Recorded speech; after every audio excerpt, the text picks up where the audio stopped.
పంజాబ్లోని మొహాలీలో నడి రోడ్డుపై నోట్ల కట్టలు పడి ఉన్న వీడియో వైరల్గా మారింది. నితిన్ అనే వ్యాపారి ఇంట్లో ఈడీ అధికారులు సోదాలకు వెళ్లారు. తన అపార్ట్మెంట్ ప్రాంగణంలోకి ఈడీ అధికారులు వచ్చారని తెలియడంతో భయపడ్డ నితిన్ ఇంట్లో ఉన్న డబ్బును ఓ బ్యాగ్లో పెట్టి కిందకు విసిరాడు. 9వ ఫ్లోర్ నుంచి బ్యాగ్ కింద పడడంతో నోట్ల కట్టలు రోడ్డుపై చెల్లాచెదురుగా పడిపోయాయి. కాసేపటికే ఓ వ్యక్తి కారులో వచ్చి డబ్బు కట్టలను తీసుకుని అక్కడి నుంచి వెళ్లిపోయాడు.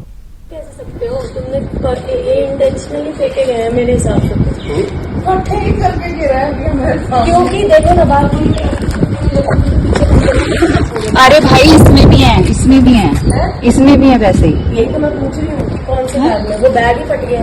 मैसेज डाल लूं क्या? डाल दो मैसेज।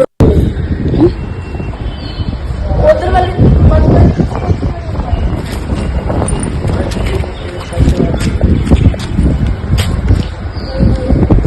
నితిన్ ఇంట్లో ఉన్న డబ్బును ఓ బ్యాగ్లో పెట్టి కిందకు విసిరాడు. 9వ ఫ్లోర్ నుంచి బ్యాగ్ కింద పడడంతో నోట్ల కట్టలు రోడ్డుపై చెల్లాచెదురుగా పడిపోయాయి. కాసేపటికే ఓ వ్యక్తి కారులో వచ్చి డబ్బు కట్టలను తీసుకుని అక్కడి నుంచి వెళ్లిపోయాడు.